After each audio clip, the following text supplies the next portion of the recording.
folks, I'm Ryan017. Today is day 36 of reading every DC comic ever released.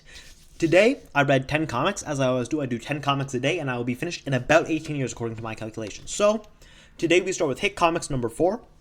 Not a lot happens here, which is the same case with Master Comics number 7. The first time we actually get some interesting stuff today is More Fun Comics number 60. In the Spectre issue is actually kind of fun today. However, it was a little difficult to read because it was difficult to read. The scan wasn't particularly great. But basically, the Spectre faces a force even stronger than himself, and it's pretty fun. There's some framing stuff going on. It's cool. It's fun. In Dr. Fate, some little men attack mankind. So there's a group of 3 short guys. They're very short, and they get on a weird spaceship and they start shooting buildings. And Dr. Fate comes in, and he's like, I gotta stop this. So he shoots them. He kills them with his finger guns or whatever. Then he decides, okay, I gotta find where these guys came from. So he finds this cave that they came out of. Turns out inside this cave are the 3 Fates, 3 giant guys who have something to do with fate. I'm not entirely sure, but they can create people, and they created these 3 little guys to destroy humanity for some reason. So Dr. Fate takes away the 3 Fates' power and then locks them in the cave. And that is More Fun Comics number 60. So pretty interesting, you know. It was fun. I think Dr. Fate is really good. Dr. Fate's a lot of fun. Originally, when Dr. Fate was first introduced, most of his comics were more, almost on the boring side of the mystical, but now they're really sort of adventure and fun. Mystery Men Comics number 15, not much fun, not much interesting here. National Comics number 4, I'm not talking about fucking Uncle Sam. Smash Comics number 15, not much interesting here. Superman number 6, this is a big one. So we have 4 Superman stories. In the first one, Lois is knocked unconscious and framed as a murderer.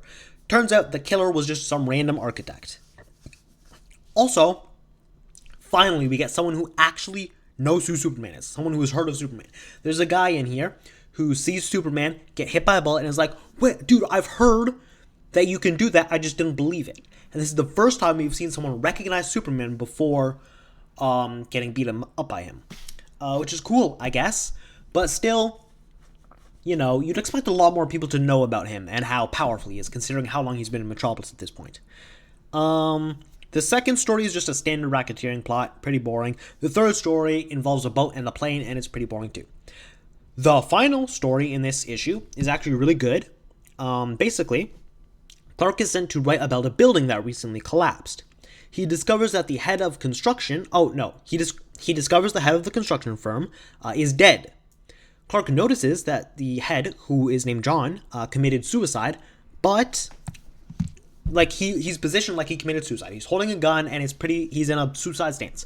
But Clark is using his microscopic vision, he notices that he was strangled before he was shot, so he couldn't have killed himself, and the fingerprints on the gun indicate that the person who shot him only had 4 fingers. So Clark learns from John's widow, his wife that he left behind, John has been having some friction with his employer beforehand and was fronting for a different company. When Clark figures out what company John fronted for, he'll find the killer, is his thought process. So Clark and Lois are assigned to investigate the under construction stadium.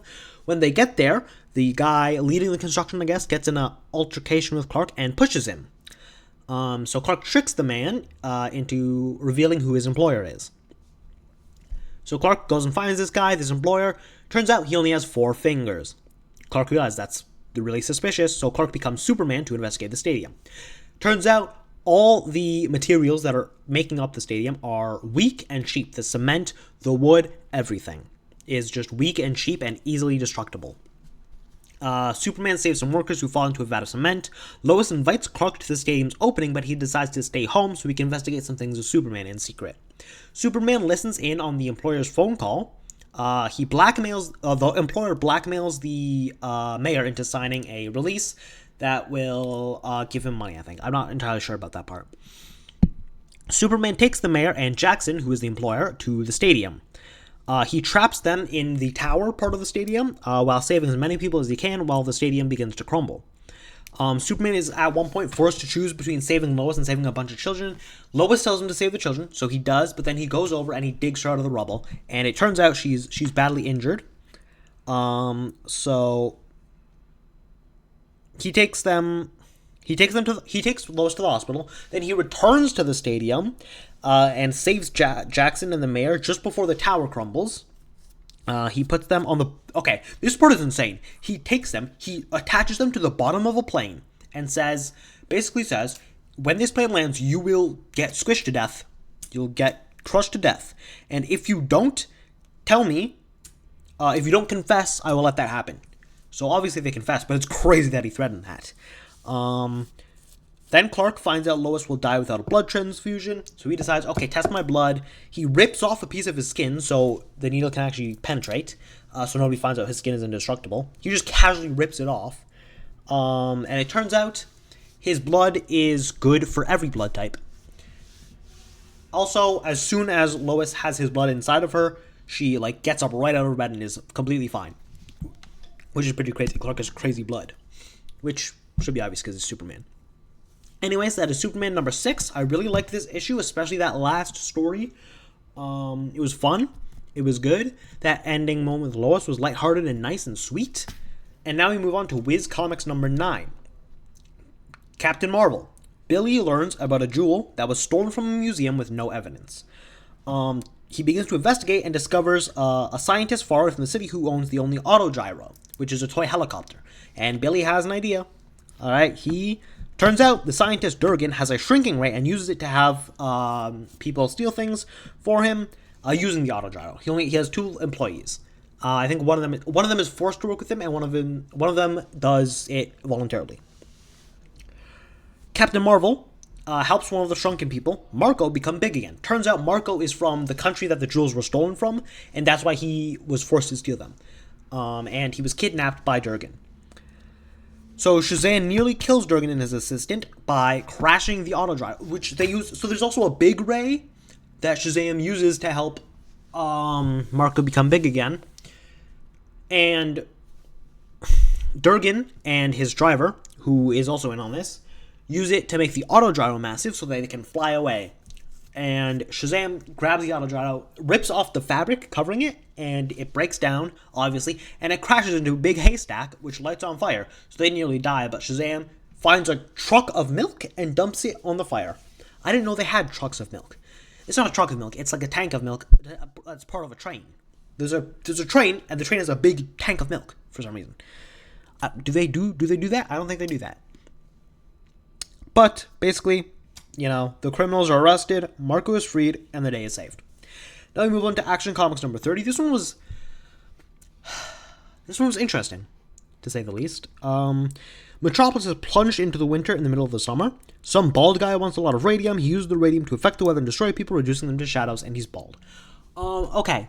So I know that's a very vague description, but honestly, I couldn't muster anything else, because this storyline is so damn confusing. It's confusing. It is. There's a lot of things that just don't really make sense here. It kind of jumps from one plot to another.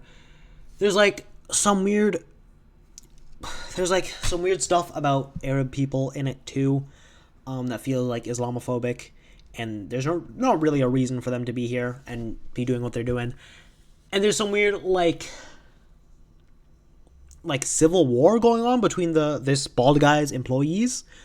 And they use these energy balls that reduce people to shadows. And there's this one girl who's pretending to be a reporter, but it turns out she's actually on the opposite side of Superman, and she tries to kill him. It's very confusing. It's a very confusing issue. Also, why are all of Superman's supervillains bald at the start? That's a little crazy. Adventure Comics number 56, nothing interesting happens. Thank you all for watching. Goodbye, and I'll see you in the next one. Peace!